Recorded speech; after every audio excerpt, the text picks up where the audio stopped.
If you've been doodling with your fountain pen, but you don't want to fill the entire page with the same doodle, today I'll show you a few different techniques that you can use to fill out that empty space. One of my favorite techniques that I like to use to fill in the empty space on a page is just a simple outline. So what I like to do is just take a pen, it could be a contrasting color or the same color, and I just start to outline around my doodle.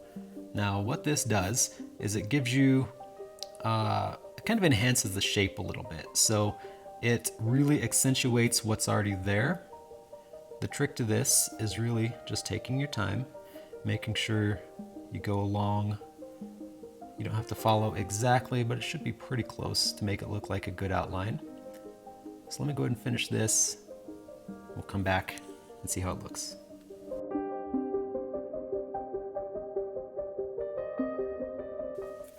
Okay, so that's with one outline done. I usually like to do more than that. This really doesn't add that much to the overall doodle, I don't think. It does give you a look at the shape, but I like to do 2 or 3 or a lot more sometimes. So I'm gonna do another 1 or 2 here and we'll see how it's looking.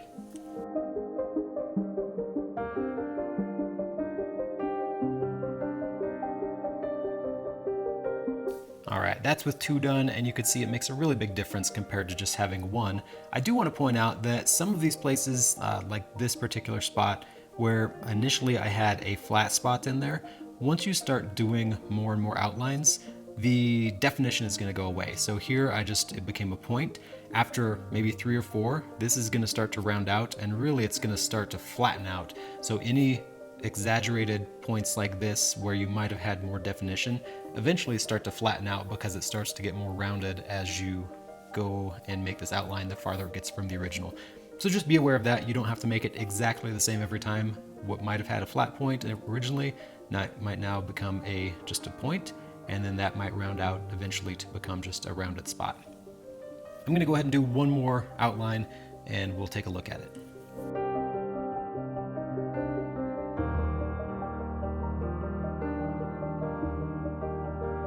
All right, so here we are with 3 outlines from the original.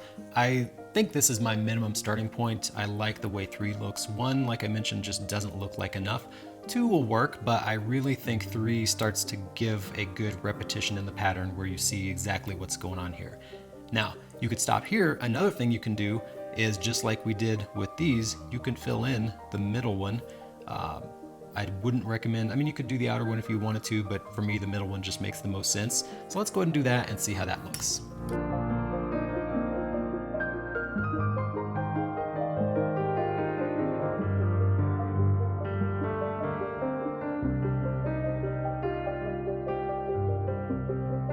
All right, and I'm gonna call it done there. This is kind of a nice way to finish off a doodle. You don't have to fill the entire page, but if you didn't want to keep going with your original pattern and wanted to find a stopping point, this is a good way to make your doodle look a little more finished, a little more complete, because obviously it's not going to go outside of those boundaries, but it's a great way to basically wrap things up.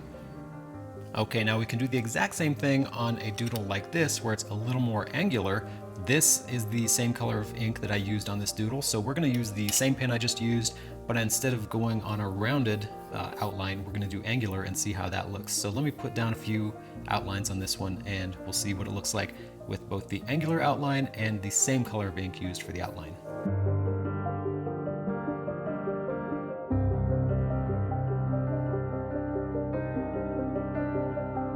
All right, there's one. It's really hard to tell any difference because the same color of ink, it really blends in. So let's do another and see how it looks.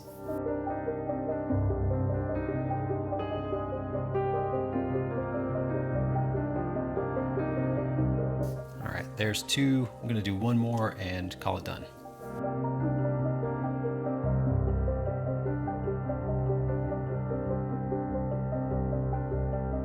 All right, so there is 3 outlines done on this.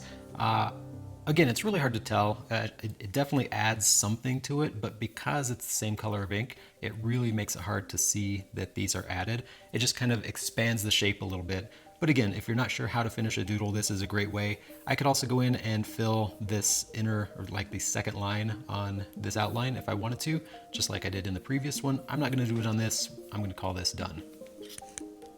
Now, another thing that you can do to your doodles is add a frame. So if you don't want to fill the entire piece of paper with your doodle, you can add a frame and it instantly looks more finished once you do that. So I'm gonna just freehand a frame in here.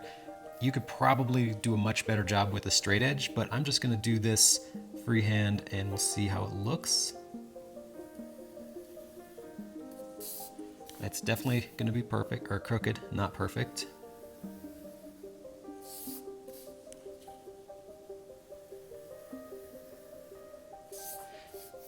And this is, again, for demonstration purposes only. I would definitely recommend taking a little more time, maybe coming in the same distance from each side, make sure that it's not all wonky like this. But you could see just having this frame on here kind of makes this feel more finished. It's not floating in the middle of the page. Now, one other thing that you can do if you don't necessarily like how simple this looks, it is a little boring, I will say that. So something that you can do, and something I've done before, is use a water brush. It could be something like this with its own internal water supply. It could be a paintbrush just dipped in some water. But because this ink is water soluble, you can go in and pull it away from the doodle and fill in this space between the frame and the doodle with your ink color. One other nice thing about using this frame is you can pull down from it as well, especially when you have a fresh supply of ink and it's the same color. You could pull this in, and what this is going to do is fill in the frame with the ink color, and it gives a little more substance to the overall doodle. So I'm going to go ahead and pull this ink in, pull some off of the doodle here, come back when it's done, and see how it looks.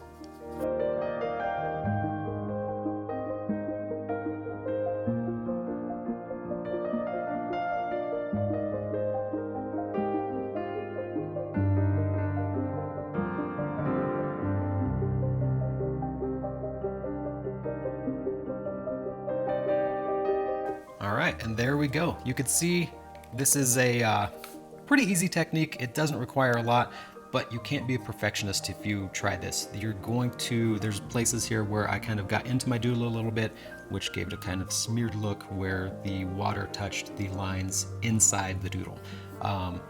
Getting this outer part completely blended in with the inner part is really tricky. So it could be done, I'm sure, with a little more effort, but you get the idea. If you don't like this dark edge around it, you'll have to spend a bit more time pulling this ink into the center here.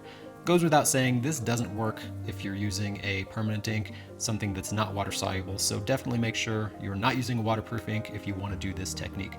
But you can see it completely changes the look and feel of this doodle, and I really like this. It's not so much doodling, but it's playing with water and ink, which is something that I really enjoy doing.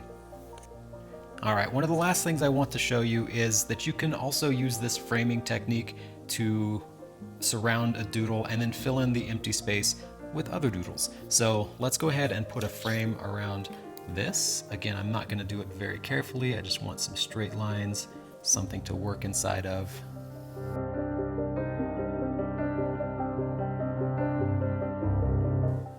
Okay, now that I have a frame on this doodle, I'm going to go ahead and fill in with some other ones. So maybe I want to draw some lines, maybe I want to draw some circles. Actually, maybe I'll split it half and half just so you can kind of see how it looks. So one of my favorite types of doodles, just for kind of filling space, is just little tiny circles. So I'm going to do some circles up in here and come back and see how that looks.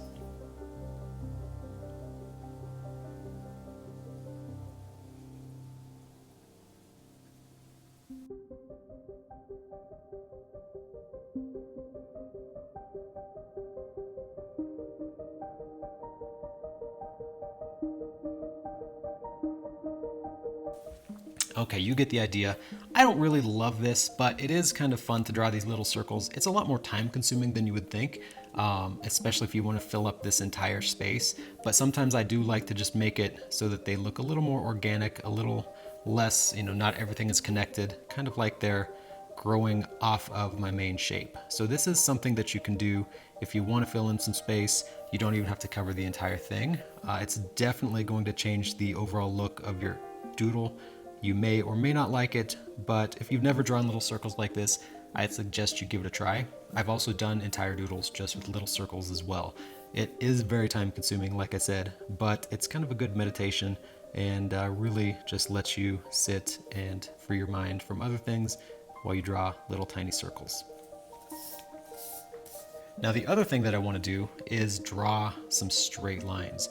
I really do enjoy drawing straight lines. I think especially with a shading ink, it can look really good. This one, it might benefit from having an outline drawn around it first so that you don't have this strange space between the lines and the doodle itself. But I'm not going to do that since I didn't on this side. We're just going to do some lines and see how it looks. So I'm going to dive in, draw some lines. I like to do groups of 3. You can do whatever you want, but that's kind of my preferred line style. So let's go ahead and see how that looks.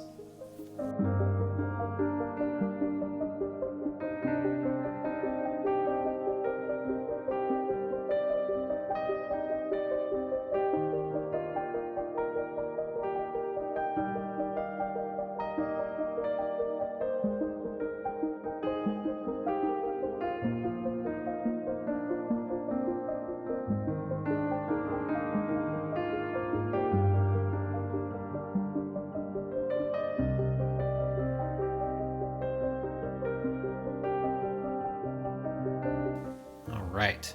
You can see how different this side looks than this side. These lines have a very different feel than these circles do. It's a lot more open, you get some interesting shading, whereas this, the circles I think can give you a bit more of an organic feel. It definitely has, it always reminds me of like little fish eggs or something like that. So 2 different ways to fill in this space. Once again, you can do the lines however you'd like. Don't get too hung up on making them all the same length or the same direction or groups of 3. I personally like when they're similar length and groups of 3, but you could do it any way you want. You could do curves, you could do straight, you could do angles. I just think it's kind of an interesting way to fill in this empty space around here. So I hope you found this helpful. There are plenty of different ways that you can fix up your doodles, make them a little bit more interesting, or just kind of finish them in the case of this if you don't know where to stop. So once again, put a frame on it, put an outline on it. Anything like that can really help you to finalize your doodles, finish them up, and give you a little something extra if you don't know exactly where you're going with it. So hopefully you enjoyed this, found it helpful. If you have any techniques or tricks that you'd like to use for finishing up your doodles, please leave me a comment and I would love to try them out in a future video. Thanks for watching.